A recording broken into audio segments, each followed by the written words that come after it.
right, let's take our Bibles, please, and turn to the epistle to the Philippians and chapter 1. Philippians chapter 1. This book of Philippians obviously has a number of very famous verses in it. He that hath begun a good work will complete it, and so on. For me to live as Christ, to die as gain. It talks about our citizenship being in heaven. Rejoice in the Lord always, and again I say rejoice. I think of the peace of God that passeth all understanding. That's mentioned in Philippians. And, of course, I can do all things through Christ, which strengtheneth me. But there's a less famous passage here, and it's in chapter 1, beginning in verse number 2. It says, Grace be unto you and peace from God our Father and from the Lord Jesus Christ. And then verse number 3 says, I thank my God upon every remembrance of you, always in every prayer of mine, for you all, making request with joy for your fellowship in the gospel from this day forward until now. Now, notice we find here a great truth. It's mentioned in verse number 3, I thank my God upon every remembrance of you. Notice the word remembrance. The Bible is full of memorials or things that cause us to remember, remembrances. They're things that stir up the heart and flood our hearts with memories. God's big on that. As you study the Bible, you find, of course, the Passover, and that's to be commemorated every year. God wants the Jews to remember. You find that pot of manna that was to be placed in the ark, and God wanted them to remember something there. You find some stones placed in the Jordan River and on the bank of the Jordan to help God's people remember something from that. God says erect pillars and altars and all kinds of things to help us remember. Of course, the Lord's Supper service. We observe that to remember something as well. We find even in Matthew 26 where this lady comes to Christ and she anoints him with oil, and the disciples say, hey, would you waste that for? And he said, let her alone. This is done for my burial. As long as this story is preached, it will be as a remembrance of her. So God likes us to remember things. Psalm 112:6 that says that the righteous shall be in everlasting remembrance. The righteous shall be in everlasting remembrance. And then in 2 Peter 1 and verse 15, Peter, at an old age, said, Moreover, I will endeavor that you may be able, after my decease, always to have these things in remembrance. Now, back here in our text again, in verse number 2, he starts out by saying, Grace be unto you and peace from God our Father and from the Lord Jesus Christ. Then he says, I thank my God upon every remembrance of you. And then he mentions, always in every prayer of mine for you all, making request with joy for your fellowship in the gospel from that first day until now. He mentions prayer in verse number 4, and he thanks him for that. And he says, I pray for you as well. And then he mentions the fellowship in the gospel from the first day until now. Now, I'm no Apostle Paul. I haven't suffered like him, don't have his fruit, haven't traveled like him, didn't go through what he went through. But I can relate to what he's talking about here, having this remembrance thing and thinking fondly of people. Here's Paul, probably about age 60. He's in a prison in Rome, and he's writing to a church at Philippi. We need to know a little something about the town of Philippi. It was named after Philip of Macedon. He was the father of Alexander the Great. And it was about 10 miles inland from the Aegean Sea. And it was a very fertile plain, actually, a very prosperous area. There was a major artery that went through it that really connected Europe with Asia. So it was a very special place. But what made it even more special is, if you back up into Acts 16, you remember when Paul got that Macedonian call. Remember that? He's kind of trying to go this way, and God says no, and go that way, and God says no. And finally in the night, he has this vision. It's a man of Macedonia, and he says, come over here and help us. Well, Philippi is in Macedonia, so it's his first stop. He meets a woman there by the riverside where prayer was customarily made. Her name's Lydia. She's a seller of purple. She gets saved, and the church really starts in her house, I believe. But before things get better, they go downhill. You remember he was cast into the jail there. There's the earthquake at midnight. The Philippian jailer gets saved. Now he's added to that church. So you got Lydia and her family, you got the jailer and his family, and things growing, and it grows, and we don't know how big it was at this time, but we do know this. Paul is about 800 miles away in a Roman dungeon. As he's writing this thing, he's praying for these people.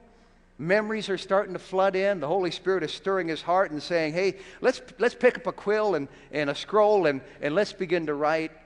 And he writes the epistle to the Philippians for us. It's a letter of joy. You find over 20 times references here to having joy.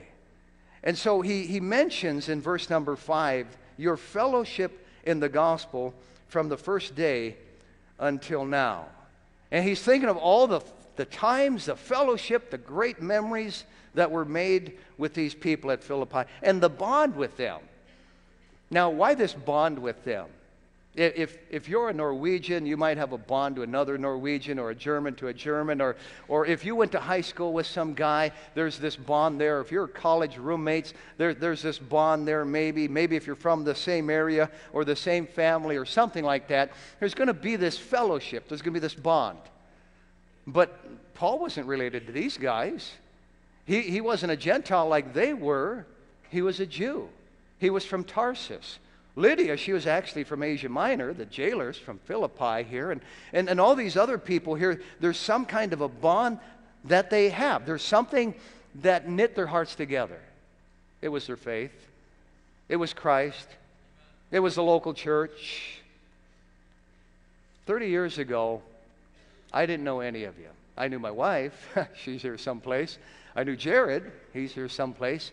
I knew Joel and Cheryl, because we're related, but the hundreds of you, the rest of you, I don't believe I'd ever met you in my life. So what is it that bonds us together on this particular day? Well, it's Christ. It's our faith, if you will. We're now a family. I remember my very first sermon back on December 13th of 1981. I remember the title, There's No People Like God's People. There's no people like God's people. I've always thought God's people were special. I've always thought God's house was special. Back as a new convert in Crookston, I was the last one to leave in the evening service. Finally had to kick me out, but let's keep partying, you know. I just loved it there. I believe God's people are a saved people. I believe God's people are a sharing people. And I believe God's people are a special people. And if I might use that little outline, let's take a little stroll down memory lane and talk about some of the memories from the past. I even grew a retro mustache to kind of set the mood here, if you will. First of all, God's people are a saved people. God's people are a saved people. I've watched a number of you get saved here. I don't recall all the stories, and I don't have time for them, but I would like to share a few with you, and honestly, some of them are kind of sketchy, so forgive me on the details if something's a little bit off. The very first person saved at Fargo Baptist Church, a guy by the name of Brad Sondro. He just emailed me the nicest email yesterday, and still serving the Lord. He's out in the oil patch, actually, in the work with Brother Dennis out there.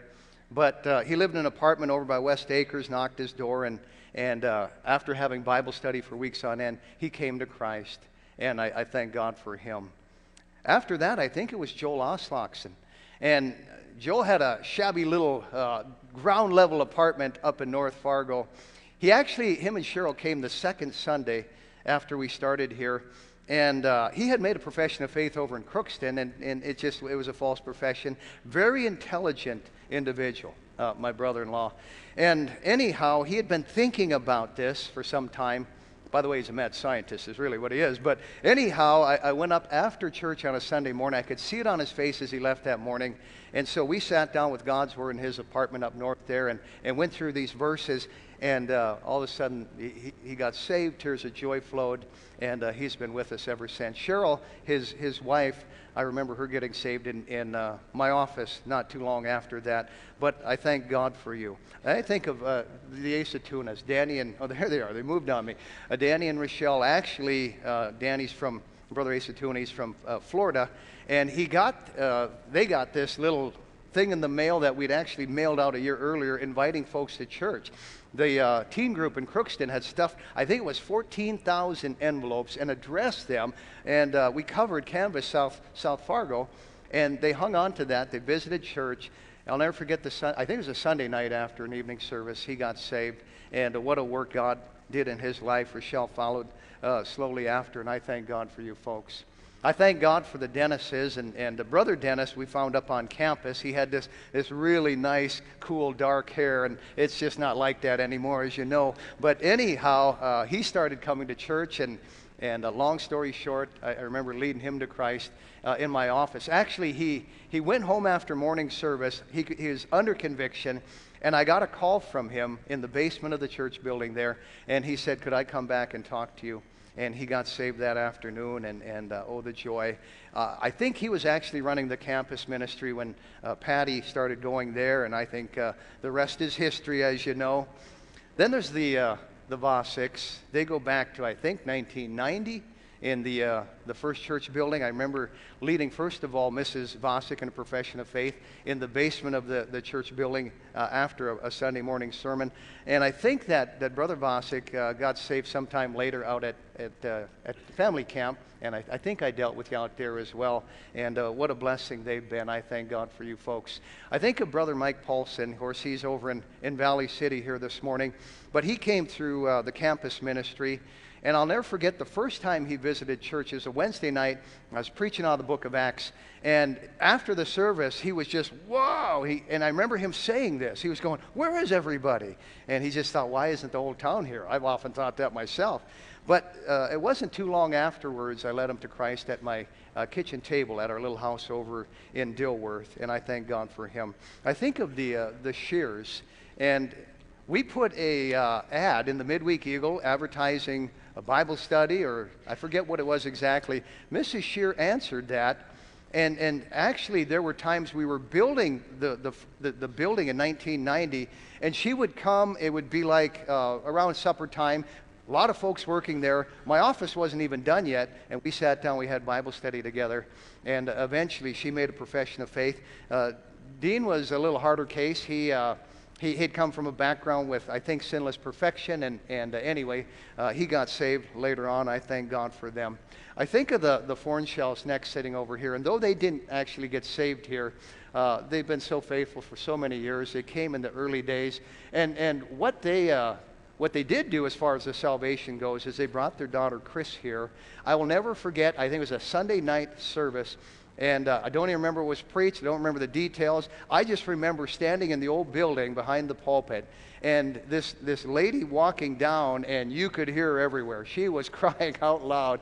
I don't know if you remember that, Chris. And anyway, she got saved that night, and I thank God for her. That reminds me also of Mrs. Gonzer. Marianne Gonzer got saved and testified on a Sunday morning, and it was like a revival. She just, I thank God, I praise God. And she is so faithfully taught the 4s and 5s, I think, for over 25 years here. I think every one of my kids sat under her as she taught Sunday school. I think of one of her kids, Thomas. I saw him someplace here a moment ago. And Kayla and the other girls have been coming faithfully for so many years. And I thank God for you folks. I thank God for the Ninas family over here. Don't really remember the details of their salvation. I thank God for the Johnson family back there, Tim and Shanna. And I do remember them both coming into my office and making a profession of faith many years ago.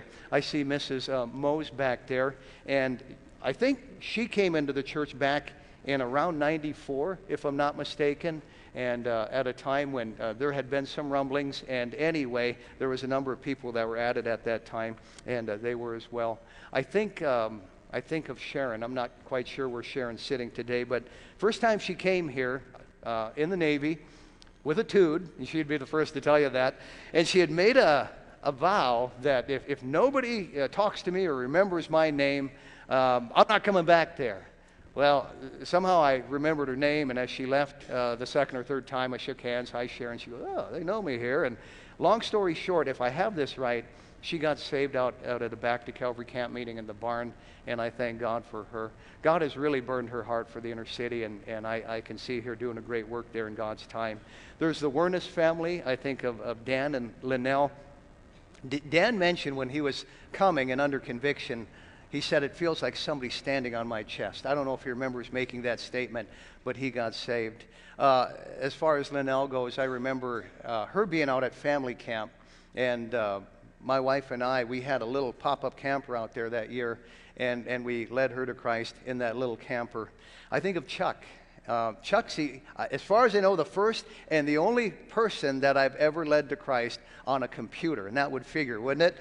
I remember when he was living up by, it's kind of that Taco John's or Taco Bell's just off of 13th up there, and he was in an apartment, and went to his place, and he had been to church and had been exposed to the gospel. His cousin and others had witnessed to him, and anyway, we sat down, and I didn't have a Bible along, but we had his computer, and he had the Bible on computer. I wasn't even using computer at that time, so I had him click to the verses and pointed him to Christ that way.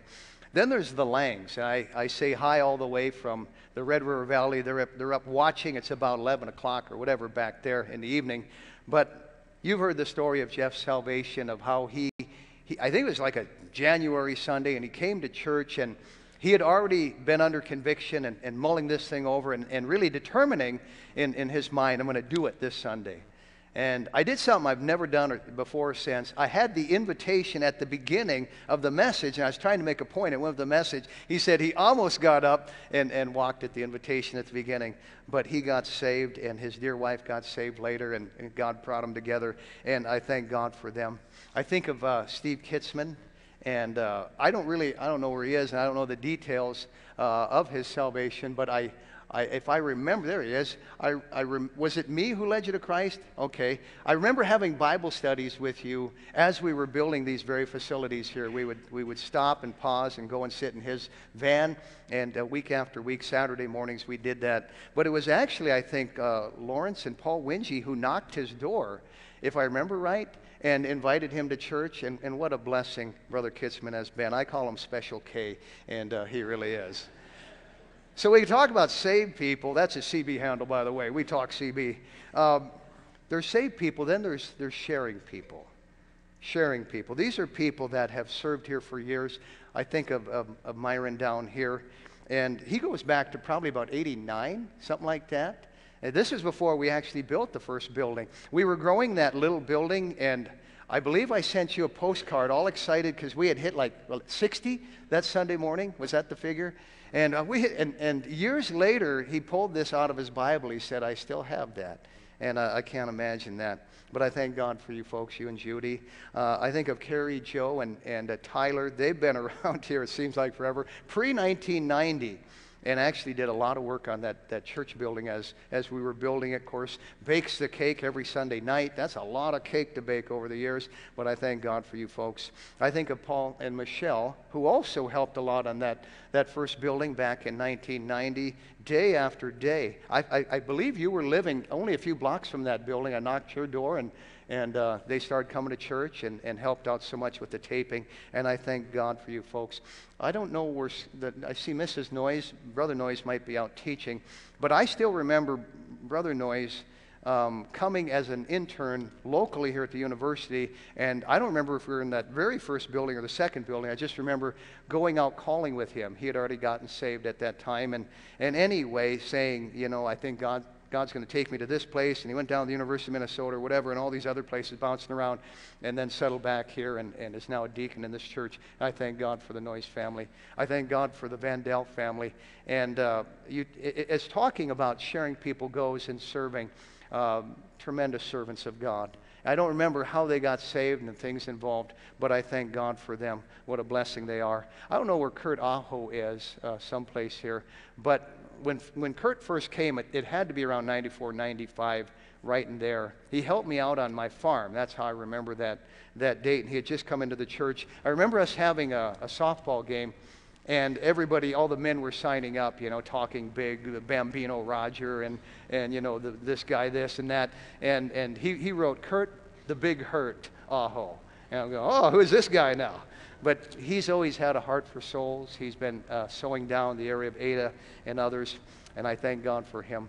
I think of the Railings, and I don't remember where they were living. I just remember them being like from West Virginia, or not from there, but moving from someplace like that, and coming here, and I think their name came on the new arrival list, and invited them, and they started coming. God saved them. And when I think of Kendall, I always think of this man lift that we have. We still use it around here, but he was working on the back of the altar and was hanging sheetrock, and while holding against the wall, it pushed the man lift away from the wall, down that step, and he took a horrible crash there, went to the hospital, was in the hospital for a while. I think still has steel in his arm someplace as a result of that. He took one for the team, and I thank God for him. I think of the Wingies, and when I think of them, I remember them out at our farm when we first were cleaning out the woods and then taking little breaks, and somebody had given us this little old trampoline, but it was I shouldn't say little, it was one of those big ones, and I think Paul was around 20 or so, and Audrey was around 16 or so, and he was going to wait for her, but you could see the sparks already as they were jumping on the trampoline together. I thought, okay, I know where this one's going here, you know. I think of the Gagneses. I saw them someplace here just a moment ago. And I believe Jerry got saved when Gary Winters came here. How many of you would remember Gary Winters? He's got a few songs on our radio station. Hardly anyone. But Gary Winters gave an invitation. And it was a different invitation. He said, where you're sitting right now, if you'd like to call upon the Lord and ask Christ to save you. And it's something that, of course, we haven't done. But he did it, and that morning Jerry Gagnes got saved. Carol followed. They're tremendous people. They're always working with somebody, and I thank God for them.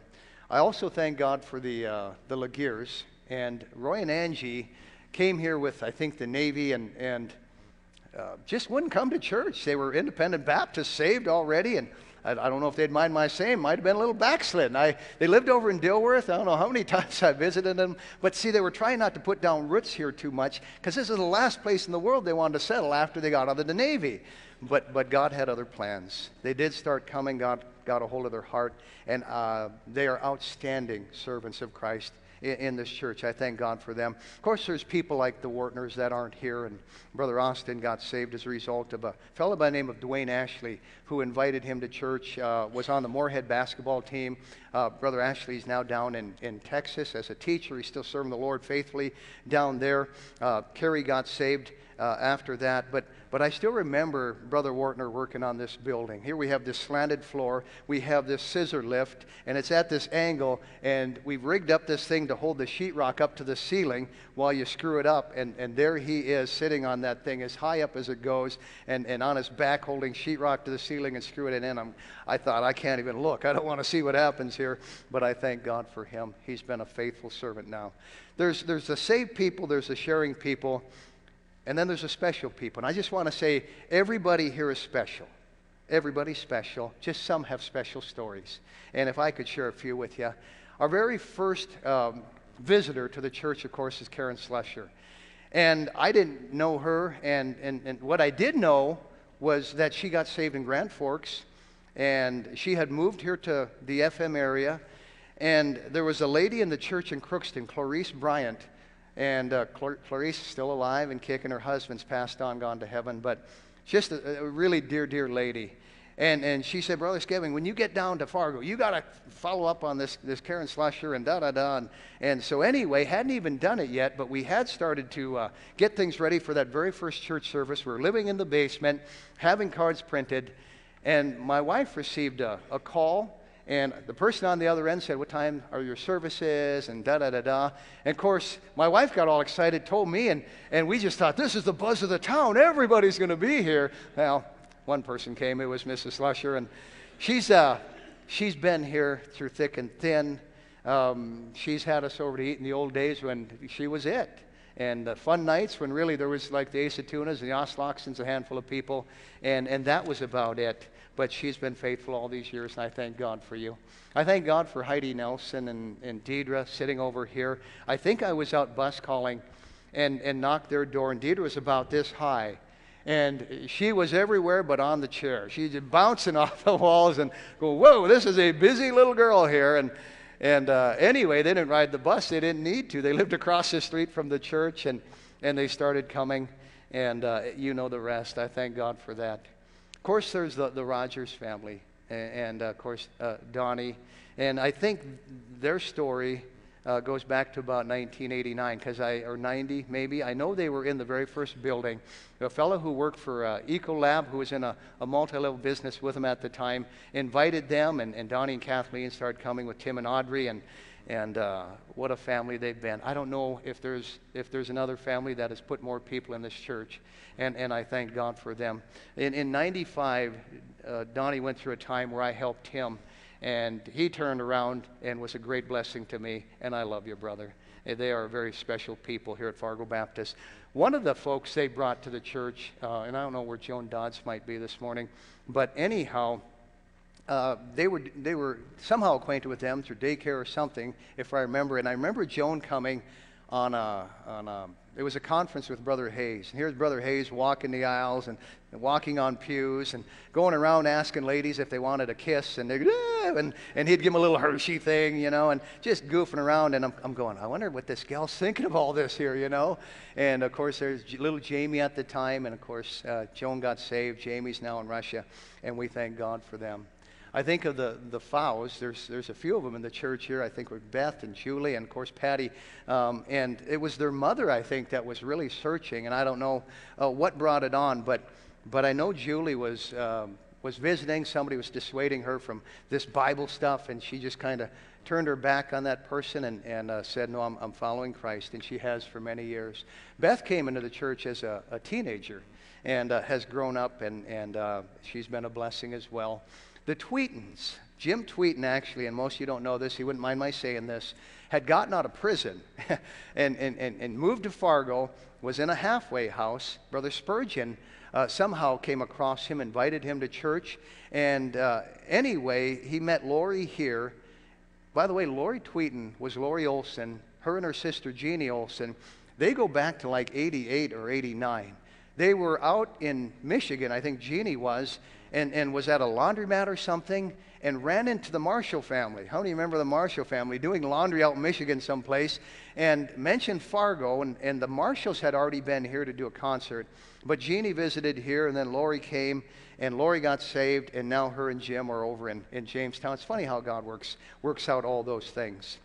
Then there's Frank Grabansky, and I know he's not in the area, and he's one of a kind. He goes, I think, either to the first, if not the early days of the second building. I thank God for him. I thank God for Albert. I saw him someplace here earlier, came up from Florida to play ball for India Shoe. I always give him a hard time that he played against Jim Kleinsasser, who went to play for the pros and the Vikings, and I still have visions of Albert riding down Jimmy Kleinsasser's back, trying to tackle the guy. But Albert came as a result of the campus ministry. God saved him here. Had a respect for the Bible already, but was not saved. And what a blessing he's been to this church. I think of Jeremy Benson. He goes back to the campus ministry as well. Many of you wouldn't know he broke his back many years ago and had to change vocations, if you will, from being a roofer. He chose to be an electrician. And what a help he was wiring everything around here. He was right by my side in those days. I thank God for him. I thank God for the Woltman family. They came, I think, also about the time Brother Hayes was here. Also wonder, what do they think of this guy? But they got saved, and I have a daughter-in-law as a result, and John and I share a grandson. I call John the evil grandpa. I kind of programmed Asher's little brain to know that, and he's so far taken it in. But there's a lot of folks that we could talk about here, and obviously I should talk about my wife and my kids. I wish I had time to talk about Lori Olson and Ken Randish and Teresa Lundberg and Rick Pixler and Corey and so many others that have been here for a long, long time. I really apologize that I don't have time to get to all of you here. But, of course, there's a number of folks who are no longer with us, aren't there? And I think of Dan Mack. Dan Mack, I think it was about 17 years ago this summer, he died of cancer. I was in the hospital there with him when he took his last breath. And we had his funeral in the old building. I cried like a baby. There's just something about Dan Mack. He just grew on you. And his son Nick is still here to this day. But I thank God for him.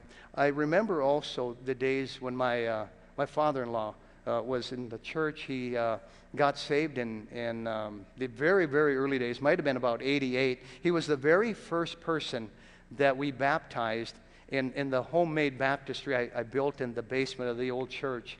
And Milt lived about 7 years for the Lord before he passed away in 94. And what a blessing he was. How many remember Milt from the old days? Not too many. He's been gone for quite a while. Of course, there's Mrs. Roger. And what do you say? So faithful, so supportive, so encouraging. And I can hardly think about her without getting choked up. More recently, obviously, Max and so many others that we could be talking about. But these are the folks that paved the way. And I just want to say to everybody here, you owe them a debt. If you're a Bible college student, you might not even know some of these people, but you need to thank them. Thank them. They're gold. They are. There was a little song that we used to sing back in kindergarten. Make new friends, but keep the old. One is silver and the other is gold. How many remember that song? Make new friends, but keep the old. One is silver and the other is gold. You folks are gold. You really are gold. Yesterday, I was driving over to the church, and I needed to stop and pick up something at Kmart. And so anyway, I pulled in and picked up what I needed and checked out and walked out to my car. I was going to hop back on the interstate and take the 25th Street exit, and I thought, no, let's go down 25th Avenue. It's been a while. And so I drove down the street and come up to the old church facilities there on my left. It's now the ABC Sandcastle Daycare Center and the Fargo Youth Commission.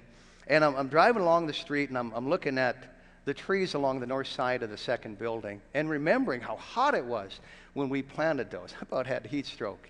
And then pulled in, and I looked at the old building on the left there and kind of flooded my mind with some memories. Drove by the little garage, remember that off to the side there? We built it in 90 as a kind of a place to build the big building out of, and then we added on to it when we started the print shop later. I looked at the buses off to the side. They're not ours anymore, but I thought of when our buses sat there at one time. Drove over to the little brick building to the right there. And boy, you talk about the memories flooding in and all the great services we had there, all the times we walked up and down those steps, living in the basement for nearly a couple years back in those old days. I looked at the trees and the shrubs around it, and in 1986, before we even went out on deputation, the teens from the church in Crookston came there, and we planted those. But I begin to think of this text here, and I begin to think of this verse here, verse 3 of our text. I thank my God upon every remembrance of you. Paul reflected, and here were some folks that at that time were 800 miles away. They were out of sight, but they weren't out of mind. And he's praying for them, he's thinking about them, and his heart is stirred, and he's just got to write about them. That happens when we talk about such things, kind of the same here today. As the pianist comes, I would like to have you take a songbook and turn to page number 154. As you're turning there, quick story, really quick story. It goes back to 1765. It involves a man by the name of John Fawcett. John Fawcett was a pastor at a small church in Wainsgate, England. And him and his wife labored there for 7 years. The salary was so meager, they could just barely buy food. The members were very poor. But they compensated in the poverty with their faithfulness and their warmth and their love. Well, John Fawcett received a call from a large, posh church in London. And they asked him to come be their pastor. Well, he wasn't going to jump at it, but he did pray about it. And some time passed, and finally he accepted the offer. And so they began to pack their few possessions in the back of this wagon and get ready to move into London. And the congregation there from that little church came, and there was goodbyes, and there was hugs, and there was tears, and there was appeals to reconsider. And they began to waffle, and The outpouring of love so touched their hearts. The wife, Mrs. Fawcett, said, "Oh, John, they need us so bad. Can we stay?" He said, "I was just thinking the same thing." And they unpacked the wagons, and John said, "We can't break these wonderful ties of fellowship." He went home, and he wrote this song here on page 154. Let's stand. It's a brief song, but it really gets the message across. Let's sing it together. Blessed be the tie that binds. 154.